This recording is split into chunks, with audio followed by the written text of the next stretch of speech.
life situations is to use the illustration of the seasons. Number one, you cannot change the seasons until you get your own planet. All of this has been set in motion. But here's the next piece of information. You can change yourself. You can't change the seasons, but you can change yourself. Life in business is like the changing seasons. Frank Sinatra sang, life is like the seasons.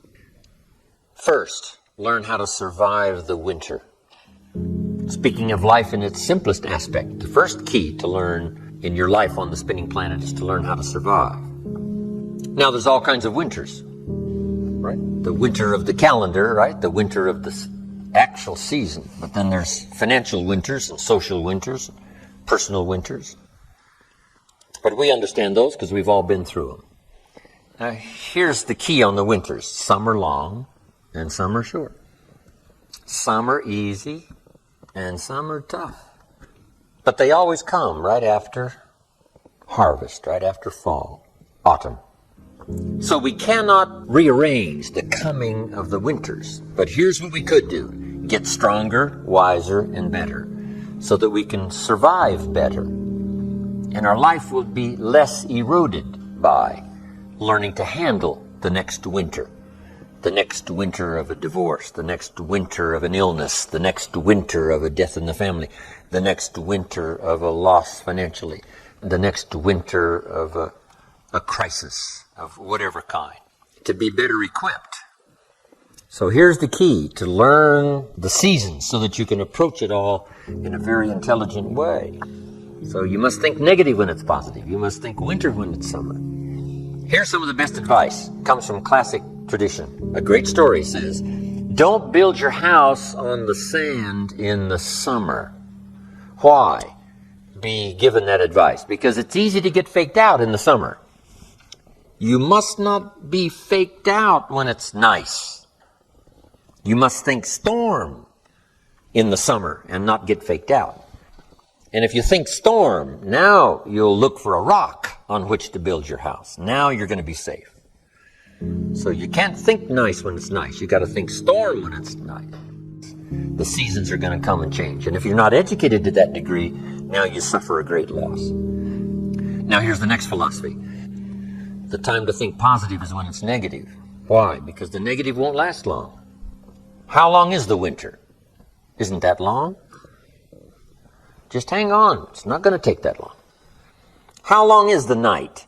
It's only a few hours. There's never been a double night. Couldn't you make it a few more hours? And the story says, yes, the night just can't last for. Sometimes it seems like it's going to last forever. And when you have insomnia, right, it seems like the night will never pass. But I'm telling you, sure enough, it will pass. So learn to think day when it's night. And then you must learn to think night when it's day. So you had to get it going, get it in before the night came. So this is a good idea now. Learn to think negative when it's positive. Learn to think storm when there is no storm. Learn to think winter in the summer. But then we must learn to think summer in the winter. We can make it through a few more hours, right? A few more days. It won't be that long. Hang in here. The spring will surely come. So the winters of life, learn to express those to other people, help them understand that as well as to try to understand it yourself. Now here's the next season, the spring. Spring is called opportunity. Not a guarantee. It's guaranteed the spring will come, but it's not a guarantee of a harvest. Here's the key. You must do something with the spring. Take advantage of the spring. Read every book you can get your hands on what to do with the springs of your life. Take advantage of the day, because the day follows the night. It's an opportunity now to turn things around. It's an opportunity to have a better one than the last one. It's an opportunity for a new beginning, a new spring, a new day, a new beginning. So spring is the chance to take advantage of another opportunity. Now, here's what you must do in the spring. It's a very short season usually. You must hurry. You wouldn't ask a farmer to go bowling in the spring. He hasn't got time. Why? The season is too short. The planting season is too short. You got to get it done fairly quickly. Now we call spring a window of opportunity. If you have a chance to talk to someone, the window's open. It may not stay open very long, so take advantage. Don't hesitate. Meet a new friend. Talk to somebody while the window's open. Now here's the season for everybody to understand because it is so applicable to our life, and that's the season of summer. Two things we must do in the summer: nourish our values and protect. Nourish like a mother, protect like a father. The twin challenges in the summertime help to illustrate life, that we are confronted with both good and evil. It seems like it takes the contrast to make a scenario, to make an adventure. Now remember, we didn't set it up. Here's what seems to be the setup. Opposites in conflict. That seems to be the setup for a human adventure. One contesting against the other, vying for the territory. Here's one of the better realistic illustrations, and that's health and illness at odds in your body. Illness trying its best to drive health into a small corner and occupy the territory. And health trying what? To push illness into a small corner. There's this contest going on. Who's going to occupy the territory? If one stays strong, the other is diminished. If the other gains in power, then the other is diminished. So what you must learn to do is cooperate with the positive side of everything in your body and your life.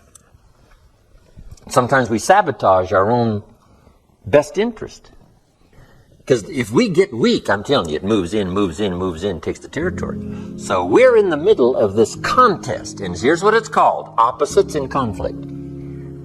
Good, evil, liberty, tyranny, right? Health, illness, winning and losing, right? There's the struggle going on. But here's the key. It's the only way, it seems, it's the only way to create a human adventure. There doesn't seem to be any other way currently. It seems like to create an adventure, to create a unique human scenario, we need opposites in conflict. And it's the only way to have a civilized society.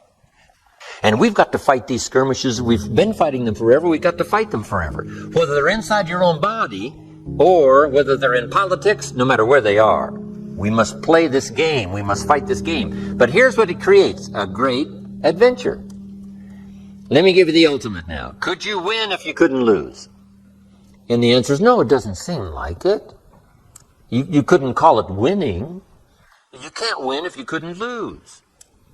So that's the deal now. Negative, positive. Would there be negative, positive without negative? No, it doesn't seem like it. It seems like this is the current setup. You know, for the foreseeable future. It looks like it's been that way as long as we can remember and as long as the history tells us. So here's what you want to do if you want the adventure. You must learn to play this game, to work with all the positive forces to defeat the negative forces as early and as soon and as much as possible. To contain the ravages of disease that want to take you early. You got to fight back. You can't just leave it. Somebody says, well, I got my fingers crossed. Not a good philosophy. You got to take your vitamins. You got to do the stuff. You got to do the deal. Jump on the positive side of whatever you want and see if you can't help out in this warfare, in this push-shove match. That's the key. So in the summer, here's what you must do. Nourish the plants and the garden. Nourish your values like a mother. Give life. Whatever you start now, you must nourish it and give it life. Don't neglect a new life if you've started a new life. What if you said to a brand new mother, where is your baby? She says, I have no idea. You would say, no, that isn't right. If you start a new life, you must care for it. You must protect it. You must give it life, give it nourishment. Now here's the other part. You must protect it like a father. That's why the old wise man said, we must learn to love and hate. And the illustration he used was, you must learn to love good and hate evil. To deal with the weeds in your garden, you got to hate weeds. You got to hate them enough to what? Kill them. You can't say, well, poor weeds. Say, no, this ain't the deal, poor weeds. So, Learn the good evil. Now here's the greatest battle in the mind. Here's what you must not become in the summer in your mind. A victim of yourself. What is that insidious voice inside your own head that says, you're too short, it'll never work for you, you're too tall, right? It's over for you, right? It's never worked for you before. What gives you any idea that it'll work for you now? You've never been able to rise up and take charge of your life. What makes you think you can do it now? There's going to be too many obstacles out there. You'll never overcome them all. What is that insidious voice? It's the same game going on inside your head that's going on in the world. Liberty and tyranny in a push-shove match. And here's what you've got to do. Cooperate with the positive side of your life and let faith drive out doubt. Right? Let winning drive out losing. Let positive drive out negative. But you got to get into the contest. And why get into the contest? Because that's how you create an adventure. There is no other way. It takes both.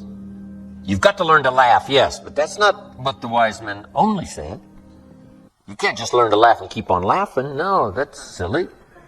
It says there's also a time to cry. You've got to learn to both laugh and cry. Then it said you must be so sophisticated as not to laugh when it's time to cry. Then it further says you must learn to laugh with those that laugh and learn to cry with those that cry. That now gives you an understanding of what life is all about. Sadness and joy, the contest, the difference. And yet it creates the adventure. But here's the adventure: to overcome the evil, to put evil in its place. Just like in your mind, you've got to stand guard at the door of your mind and see if you can't suppress, see if you can't do battle with the negative forces. Don't become a victim of yourself. Beware of the thief on the street that's after your purse, but also beware of the thief in your mind that's after your promise. And see if you can't engage in this mental contest and win the day. That's the summer. Now here's one more season, and that's the season of harvest. Here's the key to remember harvest time. In due season, in due time. When it's time. And part of this is to develop the patience so that when it's time, it will come. But you cannot be impatient. Patience is part of the game here. You can't plant the seed and 2-3 days later dig around and say, where's my crop, where's my crop? See, no, come on, that's foolish. It will take you away to some safe place. You got to plant and wait and exercise patience. And then when it comes time, you give it nourishment and you give it care and you give it protection, and then you got to wait some more and you got to wait some more and you got to wait some more. But here's what it says: in due time, in due season, when it's ready, when it's time for you, whatever it is, financially, socially, personally, economically, whatever the time, when it's time, your harvest will come. The old wise man said what? Run the race, and the prize will be yours if you don't faint. And sometimes in the summer, it's easy when the sun is hot to faint, to spend less time.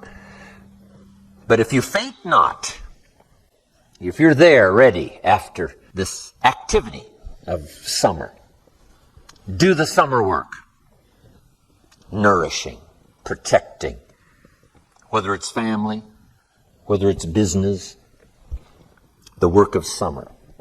Now, the harvest. Here's the key now to harvest, to wisely use the resources. When your harvest comes now, you can't blow it all, you can't spend it all, you can't live it all up.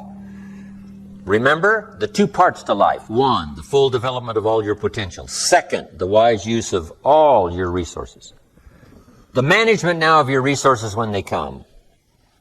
An ancient story says they took the 7 years of plenty and they didn't live it all up.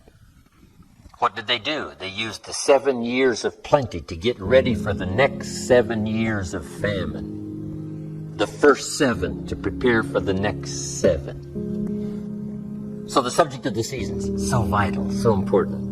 Such a great illustration to almost every life situation you can think of. It'll help your kids, it'll help your business, it'll help your management people, your salespeople.